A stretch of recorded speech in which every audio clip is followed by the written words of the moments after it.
Olá, graça e paz. Nós vamos falar hoje sobre o relativismo. E a gente vai usar como base a teoria de Einstein, né? A teoria da relatividade. E essa teoria da relatividade ela está totalmente infiltrada, enraizada na mente, nos corações da igreja, chamada igreja evangélica, e também da igreja cristã, como da igreja católica romana. Primeiramente, vamos ver o que é esse relativismo, né? A teoria da relatividade. De maneira geral, apenas dando uma breve olhada para dar uma elucidada, para que a gente possa discorrer sobre esse tema. A teoria da relatividade, Einstein dizia que se o ser humano conseguisse se locomover na velocidade da luz, o tempo seria diferente desse tempo que nós que nós contamos no dia de hoje, né? Então o tempo seria variado, ou seja, o tempo passaria mais devagar. Se a gente andasse mais rápido, o tempo passaria mais devagar. Então, assim sendo, ele cria que o tempo é relativo de acordo com a velocidade com que você anda. Então essa é a teoria da relatividade. Então nos dias de hoje, nos tempos da nova era, foi-se adotado essa teoria da relatividade, deixando bem claro que o homem nunca andou na velocidade da luz para que pudéssemos lá estar e cronometrar. Então não tem essa teoria, não podemos afirmar que realmente assim é. Por quê? Porque não fizemos obviamente o devido teste para podermos conferir se assim é. Então é uma teoria. Teoria é algo que poderia ser possível de realizar, mas não se pode afirmar porque ainda não tem prova suficiente, e a prova seria realmente a execução final para que pudesse conferir se realmente se aquele pensamento, aquele estudo condizia com a realidade. Então nunca foi aprovada essa teoria da relatividade. Pode ser que aconteça, mas como pode ser que também não aconteça. Nem todos os experimentos e teorias de Einstein ele foi concluído e ele estava certo. Algumas coisas estavam erradas. Ele estava errado em algumas coisas. Então embora muitas coisas ele acertou. Então é muito perigoso a gente debruçar e acreditar em tudo que uma pessoa fale, porque ele teve um grande número de acertos, mas também ele teve erros. É perigoso isso daí. Então a teoria da relatividade, ela tem em suma isso daí. As coisas são relativas dependendo da maneira com que ela estiver se locomovendo, vamos dizer assim, que ela estiver sendo executada.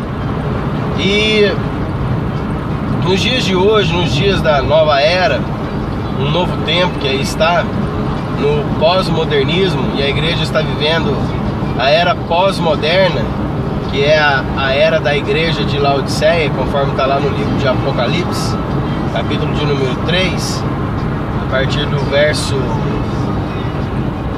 não me recordo agora o verso, mas está lá em Apocalipse capítulo 3, tem a igreja de Laodiceia. É a igreja que vive o relativismo. Nós estamos vivendo nesse tempo, então, o relativismo. E o que é o relativismo dentro da igreja? As coisas, elas, nos dias de hoje, cresce que não existe uma verdade absoluta, que ninguém pode determinar, é assim e pronto, acabou. Então, se não existe uma verdade absoluta, eu tenho me abre uma porta para que eu possa determinar o que é certo ou o que é errado.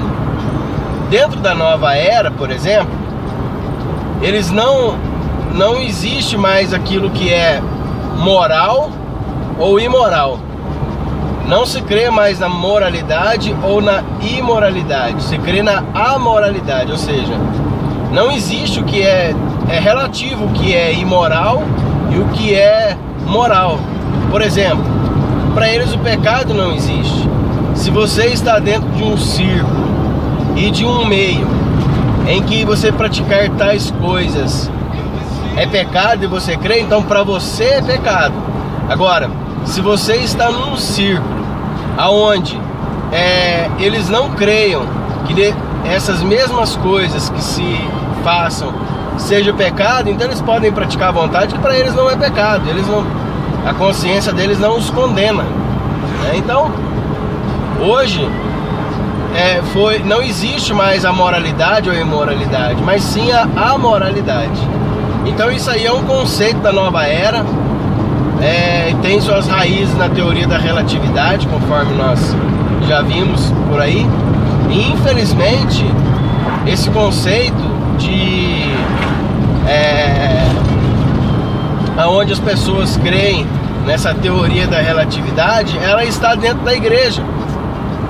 Ela, infelizmente, vê-se que não existe mais verdades absolutas.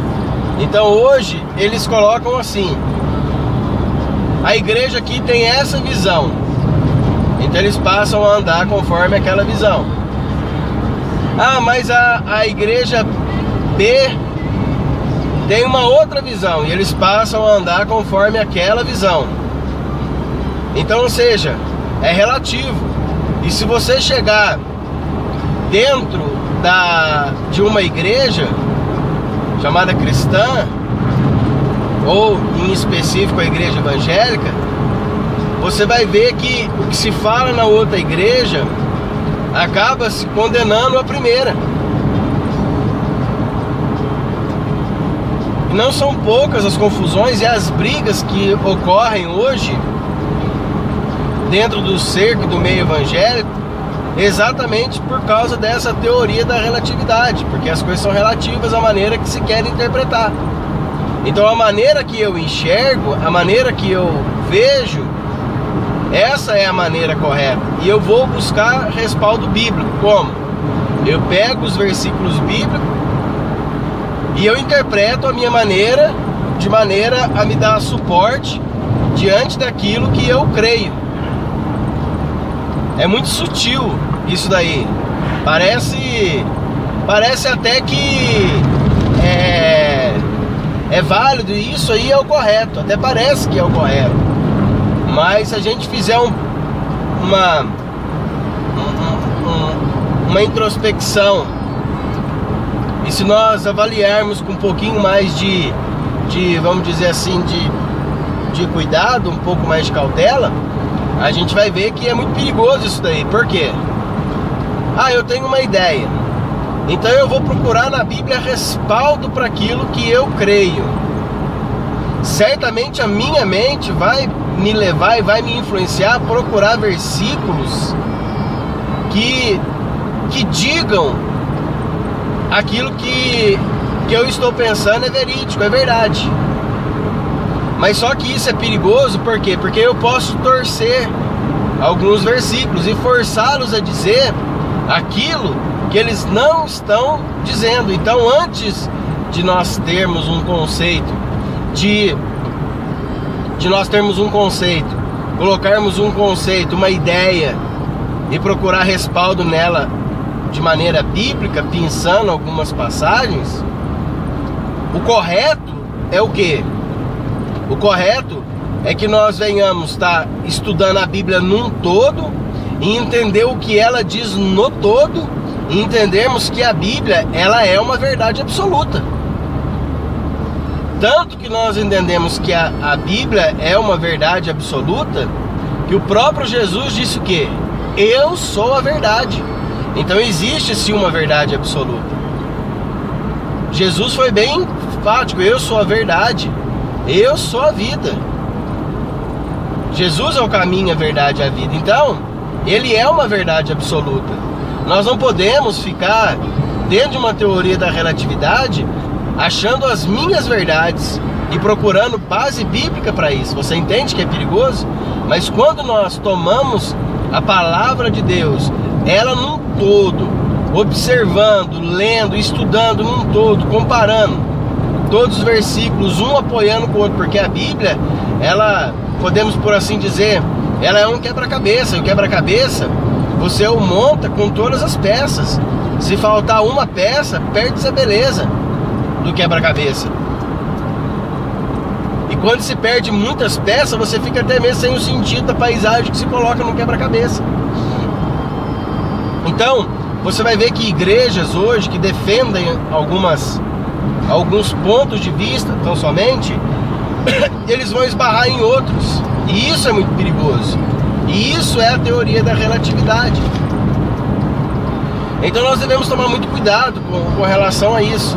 Não é porque eu estou numa igreja e essa igreja, o pastor tem a determinada visão, eu vou me enquadrar a ela. Isso é muito perigoso. É muito perigoso. É muito perigoso a gente abraçar essa teoria da relatividade. Nós devemos estar realmente atento àquilo que todo o conjunto da obra da palavra de Deus. E nós vemos nos dias de hoje que, em especial, a grande maioria, a esmagadora maioria, você vai ver, são pessoas que defendem, que têm essa conduta, são pessoas, geralmente são pessoas que não gostam realmente de se debruçar e de estudar. São pessoas que sempre vão ter uma nova revelação. E como que realmente, de fato, isso aí é muito perigoso com essas novas revelações. Eu, em particular, tenho estado muito preocupado, porque quando eu começo a olhar as visões dos dias de hoje, eu vou anular muitas vezes as ações do que os reformadores fizeram, e foram tão árdua a luta e a labuta deles. Quando eu vou olhar o conceito de hoje, as visões que as pessoas têm hoje, eu vou anular a vida e o martírio de muitos nossos pais da fé, como se Deus nunca tivesse falado com eles, ou que fosse inválido, ou anulando tudo que eles fizeram. Quando eu começo a olhar o que está acontecendo nos dias de hoje, algumas doutrinas e algum entendimento e alguma visão que está se colocando, e quando eu falo doutrina, se entende o uso de doutrina errada, ou até mesmo a anulação de toda e qualquer doutrina, porque infelizmente foi desapreciado a doutrina na igreja. Não se tem mais doutrina na igreja, não é? Então, quando eu olho para essas pessoas que, com a teoria da relatividade que tem hoje, eu vejo as pessoas colocando até mesmo em xeque a doutrina apostólica. E o nosso ato de fé, ele tem que estar alicerçado na doutrina dos apóstolos. Não é tão somente chegar e dizer, eu tenho uma visão nova, uma revelação, eu entendo dessa maneira. É muito perigoso e no que dizer que é errado isso daí. Então a teoria da relatividade está levando muita gente para o erro, para o engano, e fazendo com que inevitavelmente aconteça que a igreja caia dentro da igreja de Laodiceia, nessa grande armadilha, nessa grande arapuca de Satanás. Por quê? Quando nós lemos lá no livro de Apocalipse, no capítulo de número 3, e a gente olha a igreja de Laodiceia, a última igreja é a igreja de Laodiceia, a igreja contemporânea que nós estamos vivenciando. Aquela igreja não era apenas uma igreja geográfica, mas era uma igreja temporal também, então representa o último estágio da igreja sobre a face da terra. A gente vai ver que a igreja ali, o Senhor acaba por repreender veementemente a igreja de Laodiceia, somente correções para ela. Só há correções para a igreja de Laodiceia. Olha que interessante. Lá na igreja de Laodiceia, Jesus fala assim: e não sabes que és um desgraçado, miserável, pobre, cego e nu. Olha para você ver, é muito forte. Porque lá a igreja, ela em sempre está dizendo: eu estou abastada, não tenho falta, eu estou bem. É uma igreja confortável. Porque a teoria da relatividade faz isso, faz com que a gente fique confortável naquilo que a gente crê. Não nos confronta, não nos ensina a mudança, não nos faz lutar e combater contra nós mesmos, mortificar a nossa carne. Então, você vai olhar lá dentro da igreja de Laodiceia, que está ali nas entrelinhas e está de maneira oculta uma teoria da relatividade, que é o que nós estamos vivenciando no dia de hoje. Então eu estou numa igreja onde as moças lá usam roupas sensuais. O pastor não fala nada. É a visão da igreja, o pastor não fala nada, então tá certo. Não tá certo, é muito perigoso. Você que está dentro dessa igreja, você será julgado. Por quê? Porque a palavra está nas tuas mãos. O Espírito Santo fala com você, fala ao seu coração, mas você não quer lutar e combater contra isso. Você vai na igreja onde tem muita vaidade, aonde você chega nas igrejas, é um desfile de moda, cada um querendo mostrar seu carro, cada um querendo mostrar sua roupa, cada um querendo mostrar sua maquiagem, cada um querendo mostrar a sua posição, as suas altas posições. Jesus diz então que não sabe que és um pobre, cego, miserável, desgraçado, nu. Eu não lembro a ordem exata aqui agora. Então a igreja de Laodiceia era uma igreja relativizada, não tinha uma verdade absoluta. Mas eles buscam então uma doutrina que lhes traz conforto. Uma doutrina que faça com que, mesmo que falando de Jesus, torça os versículos, ou nem sequer cite esses versículos, mas traga um evangelho triunfalista. O que é o evangelho triunfalista? A teoria a teologia da prosperidade. Algumas pessoas se equivocam quando pensam, quando colocam no entendimento deles que a teologia da prosperidade é somente ter riqueza. Não é isso.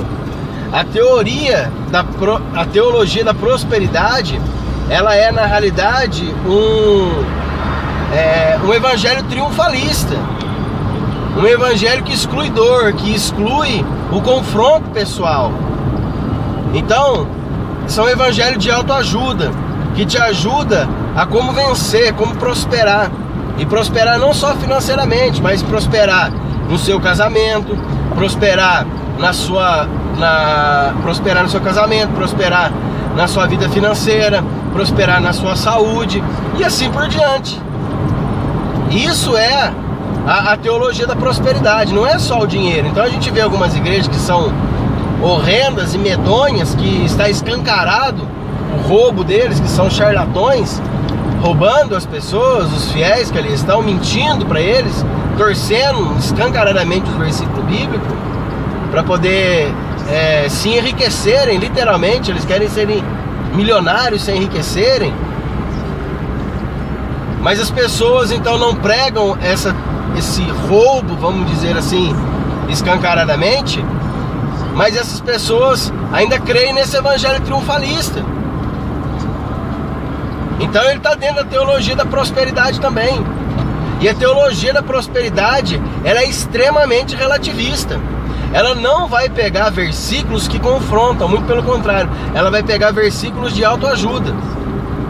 Irmão, deixa eu dizer uma coisa para vocês. Eu vejo muito hoje aí, o pastor fulano de tal é um pastor usado para poder trabalhar com casais, ele só prega para casais.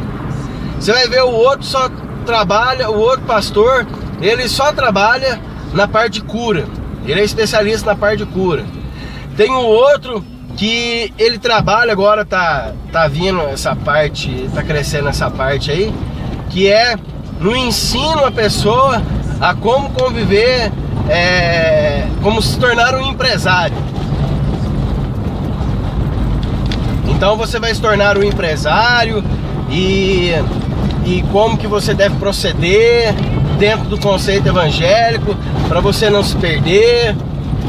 Então são vários os segmentos que a gente vê nos dias de hoje, cada um, vamos dizer assim, responsável por uma determinada área.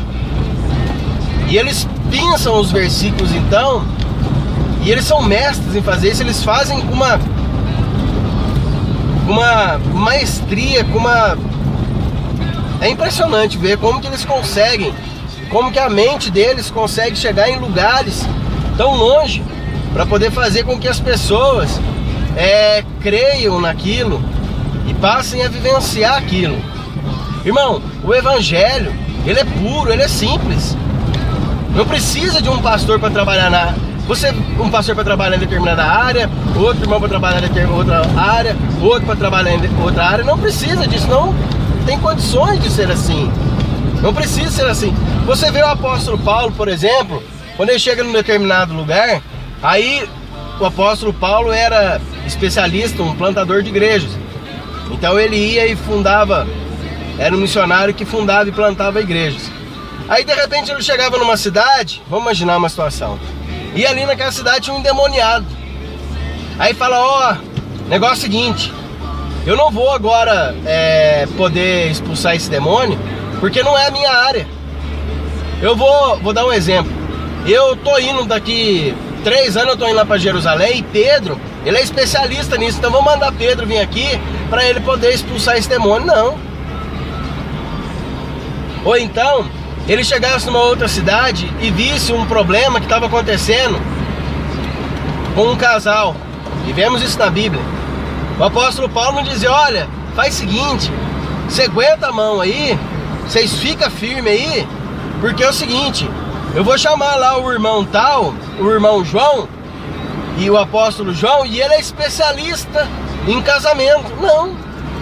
Irmão, quando Jesus Cristo ele entra na vida de um ser humano, quando ele entra na vida de uma pessoa, a palavra entra nua, crua, verdadeira na vida de uma pessoa, todas as áreas da vida dele é transformada, todas as áreas.